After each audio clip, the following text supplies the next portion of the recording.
You are now watching Mugen TV Game Reviews.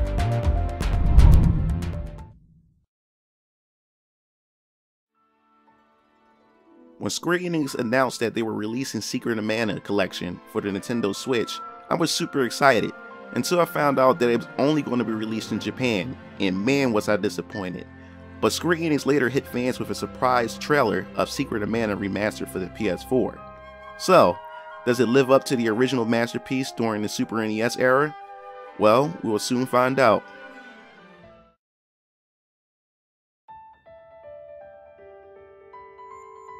Long ago, humankind had benefited from a source of power known as mana, a power so great that man had become heavily reliant on its abilities and had become corrupted, thus utilizes his ability to create a weapon of destruction known as the Mana Fortress. This fortress created by man had angered the gods, and as a result, the gods had unleashed the Mana Beast upon the world, and a war has been waged between the Mana Beast and the fortress until all mana has left the world and it had disappeared. But one day, a hero who wielded the Mana Sword had defeated the fortress, thus saving mankind, but no one has ever heard of the hero again.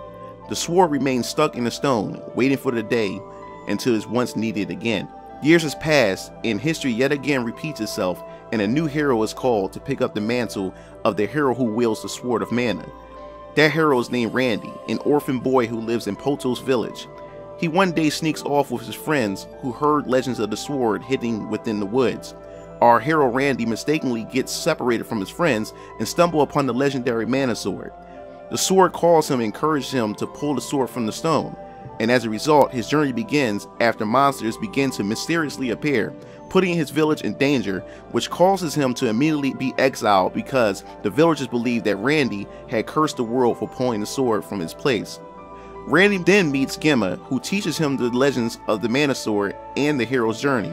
He meets the princess of Pandora named Prim, who is on the quest to save her loved named Diluc, and a young sprite kid named Popoy, who has lost his memories and is looking to put the pieces of his past back together. The three of them sets off on a journey to save the world from the Empire that is plotting to revive the Mana Fortress once again. The story is how I remember as a child back when it was released on the SNES, and I love the fact that they went out the way to add cinematics to the opening intros provided with voiceovers.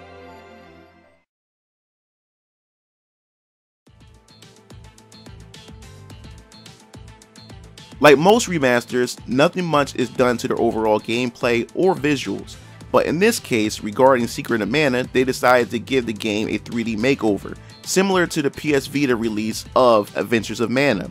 The character models are a bit more colorful and detailed to its original SNES counterpart. But some purists of the original game may disagree with this makeover, but it's a welcome change for introducing newcomers to the Mana series. The gameplay remains as I remembered it, and I love how the developers had decided to keep the original ring menu system in this updated version of the game. It's quick and accessible for selecting different menus for each of the 3 party members in the game.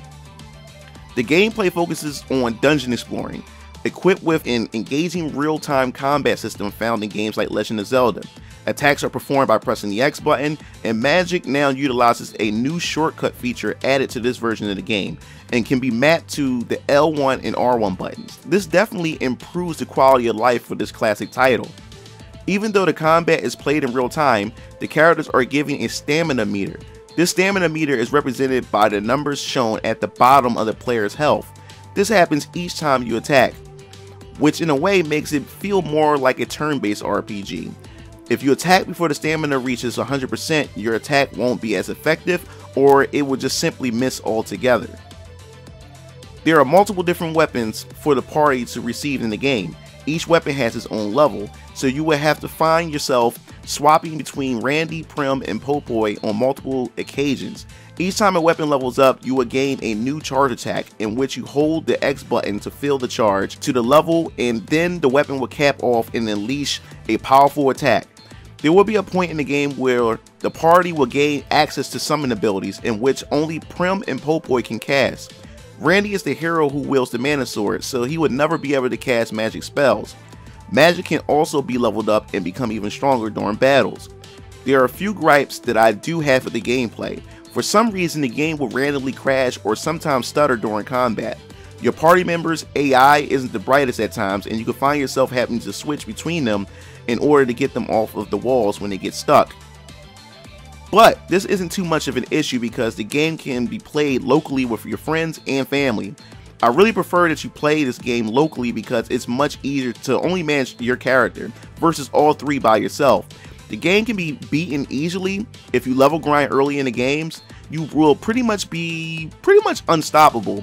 Another gripe I have with the game is its sound effects when attacking the enemy. They don't have that same impact as the original. At times it doesn't feel like you are actually taking heavy damage from them when you're striking them with a critical attack. But I really enjoy the extra features the developers added to the game. For instance, they added a character and monster bio which allows you to read backstory of the characters you encounter in the game. Another neat addition is the hotel conversations added to the game. This is truly welcome to the game because it really fleshes out the characters much more.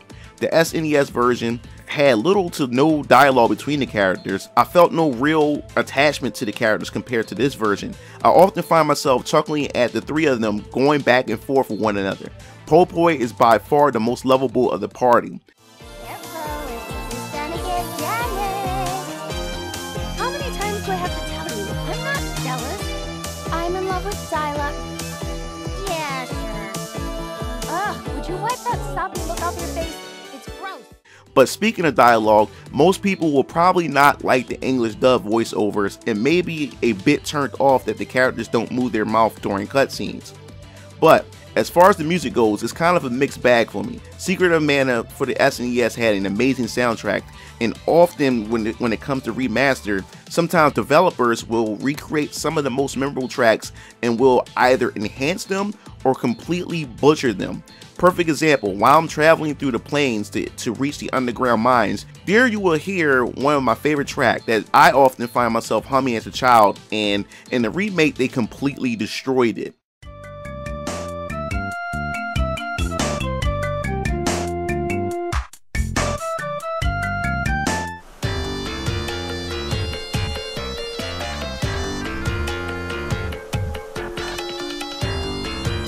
Then there are also other areas where the tracks actually did improve on some of the amazing tracks of the SNES era.